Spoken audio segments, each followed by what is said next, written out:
दोस्तों, तो कैसे हैं आप सब। आशा करता हूँ कि सब बढ़िया होंगे, ज़िंदगी का मज़ा ले रहे होंगे, अपना और अपनी फैमिली की हेल्थ का ध्यान भी बहुत अच्छे से रख रहे होंगे। तो दोस्तों, हम वापस आ गए हैं एक और नई कहानी के साथ। दोस्तों, मेरा नाम रोहन है और मैं एक एक्टर हूँ।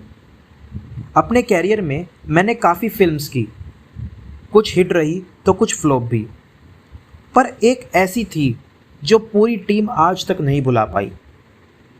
चलिए आज उसी फिल्म के बारे में बताता हूँ। साल 2013 की बात है, दिसंबर का महीना था। मेरे पास एक डायरेक्टर का फ़ोन आता है एक हॉरर मूवी में लीड रोल करने के लिए। अगले दिन मैं डायरेक्टर से मिलने जाता हूँ, जहाँ मुझे स्क्रिप्ट भी मिलती है। मैं स्क्रिप्ट पढ़ता हूँ और वो स्क्रिप्ट मुझे काफ़ी बढ़िया लगती है, तो मैं मूवी के लिए हाँ कर देता हूँ। धीरे धीरे मूवी की बाकी कास्टिंग भी होती है और मेरे साथ फीमेल लीड में बहुत फेमस एक्ट्रेस कुसुम मल्होत्रा को कास्ट किया जाता है। 15 दिसंबर से राजस्थान की एक हवेली में शूटिंग स्टार्ट थी। मूवी 90s के ज़माने में सेट थी और मूवी में ज़्यादा हॉरर फील कराने के लिए डायरेक्टर ने पता नहीं कहाँ से कुछ एंटीक सामान मंगवा लिया था।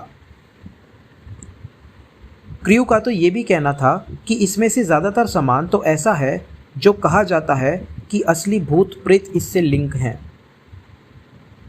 मैंने तो ये सब बातें इग्नोर की। 20-25 दिन बढ़िया से शूटिंग चली।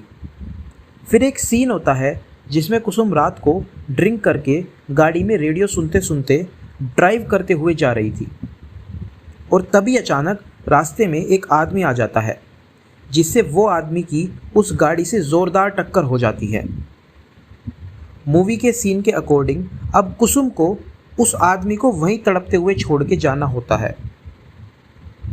अब मूवी में हॉरर ऐसा था कि मूवी 90s की थी और कुसुम के बेडरूम में एक रेडियो था जो रोज़ कुसुम के सोते वक्त अपने आप ऑन हो जाता था और उसमें से उसी आदमी के तड़पने की आवाज़ आती और साथ ही वो ये बोलता कि अब मैं तुम्हारे साथ भी यही करूँगा जो तुमने मेरे साथ किया।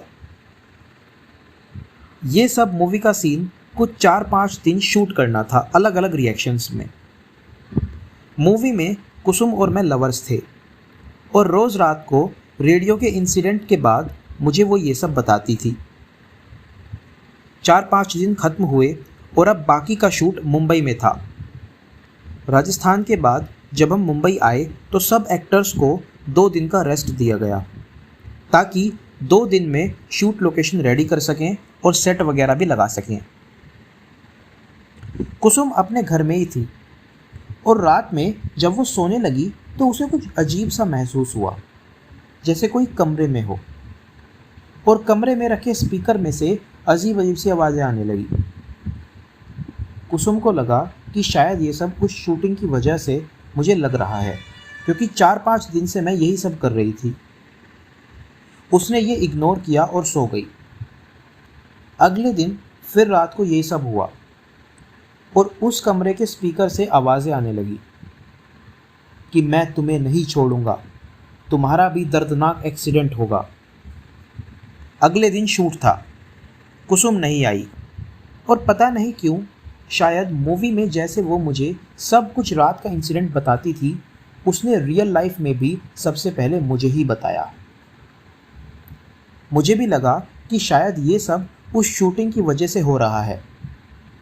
मैंने डायरेक्टर से बात की कि कुसुम की तबीयत थोड़ी ख़राब है और वो 2-3 दिन शूट पर नहीं आ पाएगी। मैंने किसी को नहीं बताया था जो कुसुम ने मुझे बताया था। आज रात फिर से यही हुआ जो कुसुम के साथ रोज़ होता था। उसने वो स्पीकर भी अपने कमरे से बाहर निकाल दिया तो उसके फ़ोन से आवाज़ें आने लगी। अगले दिन ऐसी हर चीज़ जिसमें स्पीकर हो उसने कमरे से बाहर कर दी, पर रात को पता नहीं कहाँ से वही मार देने वाली आवाज़ें आ रही थी कुसुम को। मैंने कुसुम को कहा कि अब डॉक्टर को दिखा देते हैं। डॉक्टर ने शुरू में स्लीपिंग पिल्स दी, पर उनसे भी कुछ असर नहीं हुआ। धीरे धीरे कुसुम को ये सब दिन में भी सुनाई देने लगा और सबको ये बात पता चलने लगी। डायरेक्टर बहुत गुस्से में था क्योंकि उसका बहुत सारा पैसा अटका हुआ था और कुसुम को अब डायरेक्टर ने एक हॉस्पिटल में एडमिट करा दिया। कुसुम की हालत में कोई सुधार नहीं आया और डॉक्टर्स ने कहा कि इसे दिल्ली के हॉस्पिटल में शिफ्ट करना होगा। कुसुम को एम्बुलेंस में बिठाया गया और दिल्ली के लिए निकल गए। जब एम्बुलेंस हाईवे पर थी तो एम्बुलेंस को पीछे से बहुत ज़ोर से एक गाड़ी हिट करती है, जिससे एम्बुलेंस और गाड़ी दोनों पलट जाती हैं और कुसुम की ऑन द स्पॉट डेथ हो जाती है। और जो इंसान उस गाड़ी में था वो और कोई नहीं बल्कि डायरेक्टर ही था।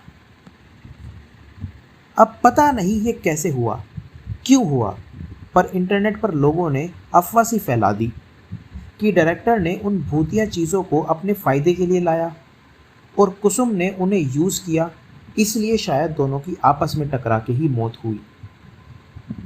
वो मूवी तो कभी बनी नहीं और ना किसी डायरेक्टर ने उसे कंटिन्यू करने की कोशिश की। तो कैसे एक रियल लाइफ इंसान की रियल लाइफ को इफ़ेक्ट कर सकता है, ये स्टोरी उसी पर थी। उम्मीद करता हूँ आपको ये कहानी पसंद आई होगी। अगर पसंद आई है तो प्लीज़ कमेंट में अपना फेवरेट पार्ट ज़रूर बताएं, वीडियो को लाइक करें, अपने फ्रेंड्स के साथ भी शेयर करें और चैनल को सब्सक्राइब ज़रूर करें ताकि आप हमारी आने वाली मज़ेदार कहानियाँ सबसे पहले सुन सकें।